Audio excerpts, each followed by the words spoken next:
The message today is on being faithful no matter what, because it's important, and there are people before us that did that. Now, I've got a map here of the 7 churches. This was a mail route, and so John, who was one of the original apostles, wrote this later in his life when he was on the island of Patmos, and he wrote it to the church, and that was a mail route that went through those different 1, 2, 3, 4, 5. That's Ephesus, Smyrna, and Pergamon. And so this is the church in Smyrna he is writing to. He's writing from this island. I got a picture here of the island of Patmos. It was not a very big island. They built a monastery on it today. And he wrote each letter to a different situation in a different church. And so that meant something to them because it was written for them. But because it's scripture, it means something to us today too. So to understand what it means for us today, we need to understand what it meant for them. And so we need to look at the history of who they were, what was going on in Smyrna. And we're blessed, though, because today we have the mayor of Smyrna. So welcome today, Alexander, the mayor of Smyrna. Yazas! Yazas! That means welcome. And I'm Alexander, the mayor of Smyrna. And I want to tell you a little bit about my beautiful city. It's much more beautiful than Ephesus. Ephesus, But Smyrna was beautiful. I have a few pictures here from what Smyrna looks like today. It's called Izmir today. It's one of the most beautiful cities in the world. Today, there's about 4 million people that live there. And it's on the coast, but in my time, it was the most beautiful city in Asia. Over 200,000 people lived there. Much larger city than this city. There was a mountain, Mount Pagos, okay? And so if you were sailing into the harbor of this city, the harbor, you could see Mount Pagos in the distance, and Mount Pagos was surrounded by these temples. And in between these temples, there was a golden road. It had gold inlay on like parts of the road. And so it looked like a golden necklace. And so when it talks about the crown of Smyrna, when you're sailing into the city, it looked like there was a crown up on the hill. Now I've got a few pictures. If you move forward just a few, this is from the hill. The next picture, there you go. And then the next one, this was the road that was around the top of the hill. And the next picture is black and white, but it looked much prettier than this. But the crown, it looked like a beautiful crown that you would sail into the city and see this. Smyrna was beautiful. It also was a great commercial city. Okay, so it had a harbor, and the harbor was able to be closed up. And so the next picture you say we could close the gate, and so ships could come into the harbor and be completely safe. And the next picture shows it again from Mount Pagos. And it was used for getting supplies and things to all over Asia. And we had an agora. Do you know what agora is? It's like a mall. You don't know what a mall is, sorry. Agora is the next picture. And people would sell things. It was a market that had things from all over the country. And people would come here as a commercial place to shop and to have fun and to hang out. The young people would all hang out there in the Agora. It also had a center of culture. And the culture was, numerous pagan temples that we had. We had a stadium. Now, it's hard to let you know how big this stadium, it was probably the biggest in the world. Not only was this is a recreation, it was much more beautiful than this, but there was a theater attached to the stadium.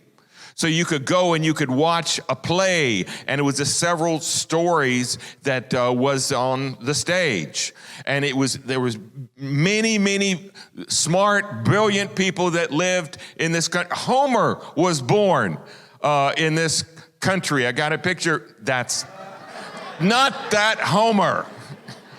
The next picture is Homer. He wrote the Iliad and the Odyssey. Okay? Very famous thinker, brilliant man. It's also known for its strong connection with Rome. Back in the Carthaginian Wars, Smyrna took the side of Rome years before anybody else did. And we had the first temple for the emperor. And we had a strong emperor worship in the place of Smyrna. They got a statue here of Augustus, and people would come to his temple and give an offering and pray to him. And so it's a very strong in Roman influence. Also, the last thing, Smyrna is known for its large Jewish population. Lots of Jewish people in our town. It was a preferred religion. They had paid a lot of money to Romans to become a church that allowed them to worship. In fact, because of what they'd paid in taxes, we gave them a break, okay? Everybody else had to worship the emperor and light a incense, but they could just honor the emperor. Because they had paid so much money, we allowed them as a preferred religion to just honor the emperor. And so that was the Jewish people. And that's a little bit about our beautiful country, beautiful city. And so I want to say goodbye from Mayor Alexander Andeo. Say Andeo. Okay, Andeo. All right. That's Mayor Alexander. So that's a little bit about him. Now let's get to the text. What does it say? Beginning, it has words of greeting. Each one of these letters has a pattern it goes through.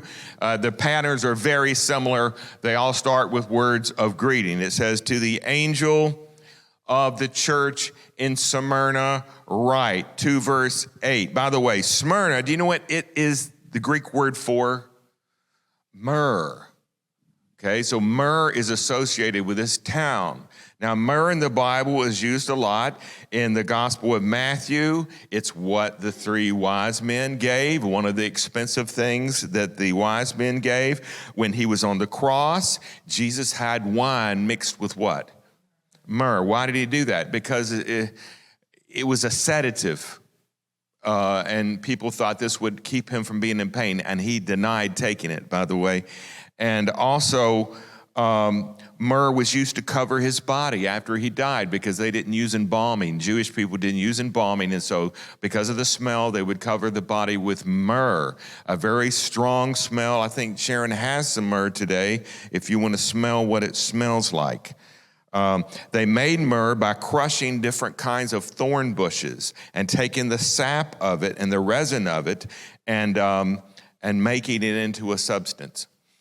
And so it goes on. These are the words of him who is the first and the last, who died and came to life again. We have this, we usually say John wrote the book of Revelation. But really, who wrote this book? Jesus.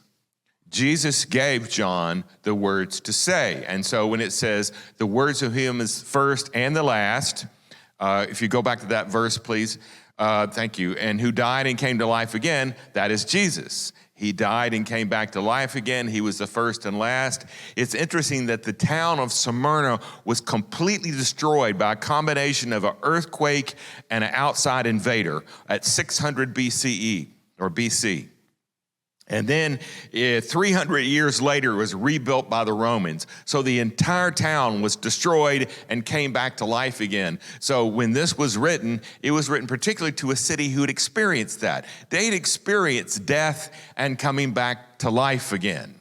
And so this is Jesus who's given these words. And he begins with words of praise.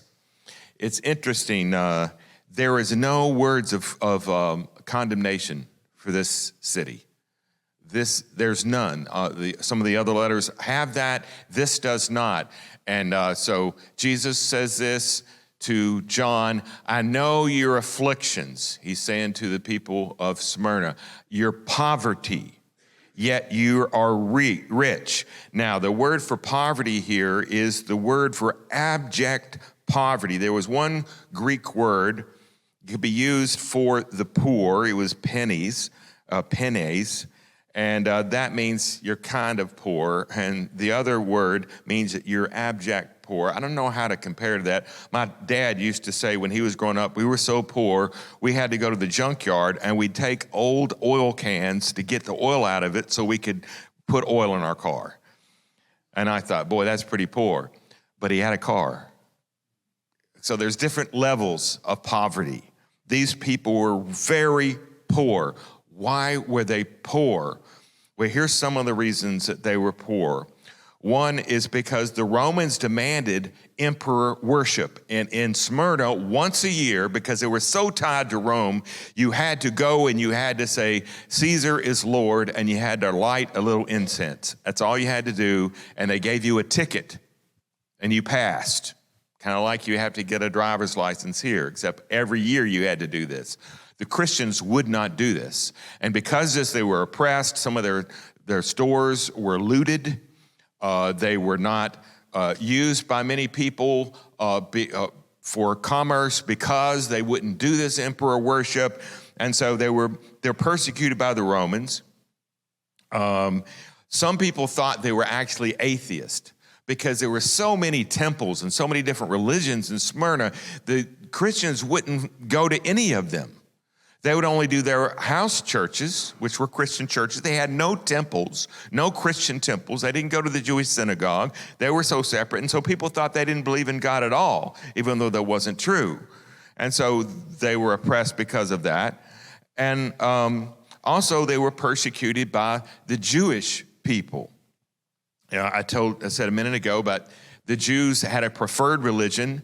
Well, that ended for the Christians. In the beginning of Christianity, people thought Christians were Jews. And so they gave them the same break they gave Jews. They could honor Caesar, but not worship him. They did not. They started taking away that break for Christians. And so Christians were persecuted. They didn't have a preferred religion status because they hadn't paid the money, because they didn't have the money to that. And I don't think they would have done it anyway. And it says, continuing, it says, I know the slander of those who say they are Jews and are not, but a synagogue of Satan. What a strong indictment of these folks. We have lived in our lifetimes with a lot of Jewish persecution. You can't help but think about the Holocaust and other things in which people who weren't really Christians said they were Christians but persecuted Jews. In this context, a lot of times Jews were persecuting Christians. I don't think they were really Jews. Here it says they were a synagogue of Satan. And it said that they were being persecuted by Jewish. They were being slandered. Some people accuse them of being cannibals because they took the Lord's Supper. You know, when we talk about eating the body of Christ, when we take the Lord's Supper and drinking his blood, they took that to the extent that they were doing terrible things. So misled by Jewish people. And so they were being oppressed by Jewish people as well. And so John says, or Jesus says to them, do not be afraid of what you're about to suffer. Notice he doesn't say, don't worry, if you just believe in me, you won't suffer. No. He says, don't be afraid of what you're about to suffer. We teach in this country often that if you're a Christian, you won't have suffering. If you're a Christian and you have enough faith, you won't ever be sick, or you won't ever go through loss, or you won't ever go through pain. That's not what the Bible teaches. And here was very godly people who are going to suffer. And we hate to suffer. I mean, if I even think I'm going to get a headache, I take something for it. You know, before I play golf, I'd taken a leave. Just in case, and we don't like to suffer. We don't like pain. But here, God is telling them, don't be afraid because you're going to suffer. What if the dentist said that to you right before you went in? It would not be good. He said, I tell you, the devil will put some of you in prison to test you, and you will suffer persecution for 10 days. Be faithful even to the point of death, and I'll give you life as your victor's crown. This was not the word diadem, which a king wore a crown. This was another word. Stephanos, which means the crown they won when they won a game. And there were like Olympic Games in this town. And so this idea that if you are able to withstand the persecution, when you at the end of your life, you're going to get the victor's crown in heaven. That's why the crown is a center part in the city of Smyrna. We put that on the slide because that fits with what's going on here. You know, to understand the book of Revelation, think of it this way. The book of Revelation is written in a code. That's why when it has these fantastic pictures of these horned monsters and stuff, you think, well, what does that mean? It is a code. And guess where the code book is? The Old Testament. And there's a lot of images in the Old Testament that help people understand what it meant. And people in their culture would have understood that a lot clearer than our culture because we're so biblically illiterate, unfortunately. And in their culture, John was writing this, where Jesus was writing it through John. And if the city authorities, if the Romans or other folks were to get this, they wouldn't understand what the book was about. So it was written in this coded language that used a lot of Old Testament ideas, a lot of them from the book of Daniel, which even this, when it says for 10 days, you're going to suffer persecution. Well, if people today understood the Bible as well as some people did back then, you would have gotten the story of Daniel not eating from the royal food. It comes from Daniel chapter 1, verse 8. It says, but Daniel, remember Daniel and the three other guys, and they wouldn't eat from the royal food because that food was dedicated to idols. And they refused to defy. It wasn't that they were just vegetarians, and that's why we should be vegetarians. No, because this food was dedicated to the gods, and so they wouldn't eat the royal food. And he asked the chief official for permission not to defile himself in this way. And now God had caused the official to show favor and compassion to Daniel, but the official told Daniel, I'm afraid my lord the king, who has assigned your food and drink, that's my job to make sure you eat this. And when they see you looking worse than the other young men of your age, the king would then have my head because of you. And so that's the backstory. And Daniel said to the guard, whom the chief official had appointed over Daniel, Hananiah, Mishael, and Azariah, please test your servants for how many days? 10 days. Give us nothing but vegetables to eat and water to drink. It's similar to this story we're just reading.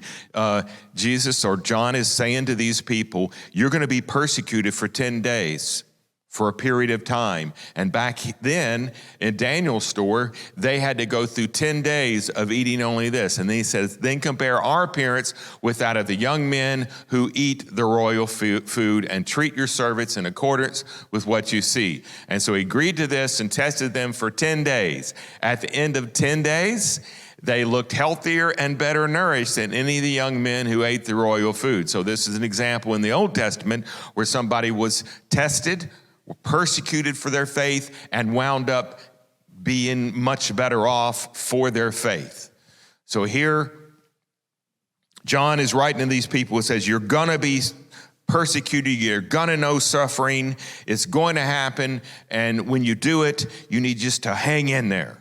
And then there's the closing words. This is not a long letter. He says, whoever has ears, let them hear what the Spirit says to the church. The one who is victorious will not be hurt at all by the second death. This is, the Jews believed and the Christians believed that there was a fiery death for the evil, that would happen.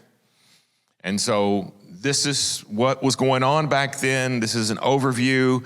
So today, what is the cost of discipleship for us? And you might say, well, I'm a pastor and I can come and speak on Sundays and nobody ever really condemns me for it. Nobody threatens to take my life for it.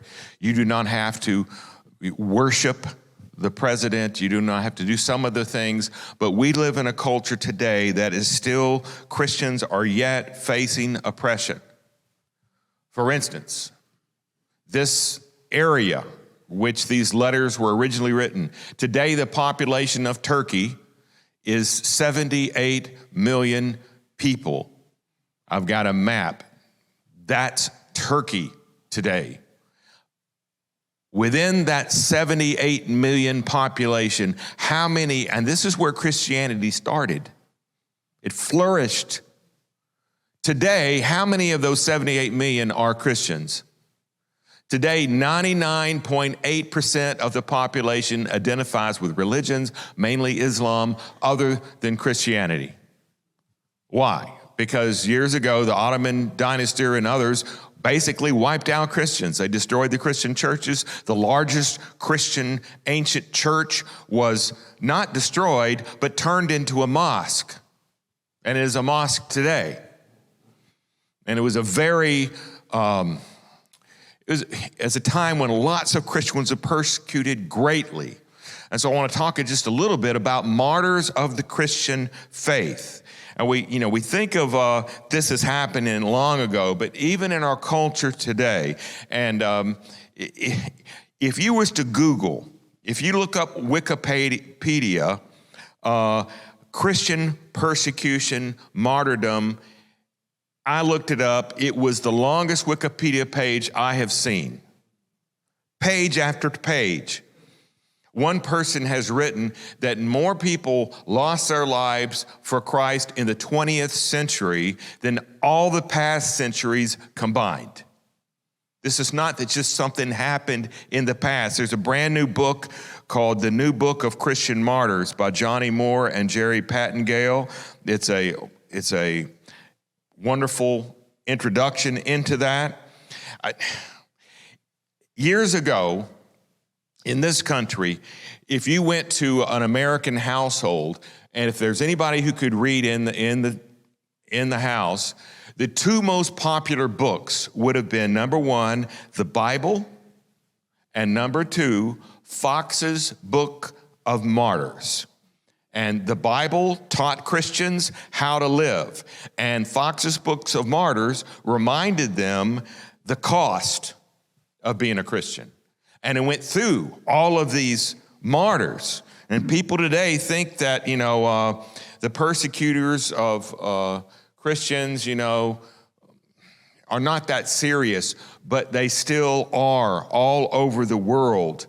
According to the United States Commission on International Religious Freedom report, these countries, Burma, China, India, Iran, Nigeria, North Korea, Pakistan, Russia, Saudi Arabia, Syria, Vietnam, all these countries have Christian martyrs.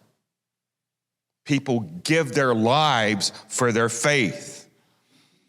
And you think, well, that could never happen here. People would never do that to Christians. Well, the blinking light of history says if we don't know our history, we could repeat it. And reading some of these stories that I've read this week is kind of a wake-up call. People being beheaded in West Africa, in other countries all over the world for their faith.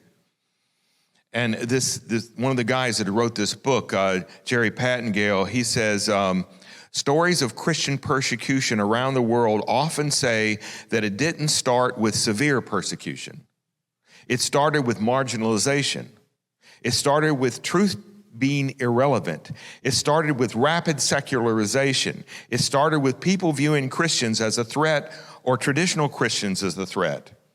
And then suddenly you're facing something you never thought you would face before. This has happened in countries in the world over our history.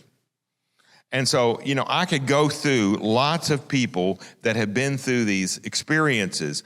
And I did want to mention a few of them because I just can't go through this without telling you about some folks that I came to understand as I was reading this. One of the earliest Christian martyrs was a guy named Lawrence, St. Lawrence, in 258 AD. Okay, he was one of the deacons, which is one of the leaders of this church.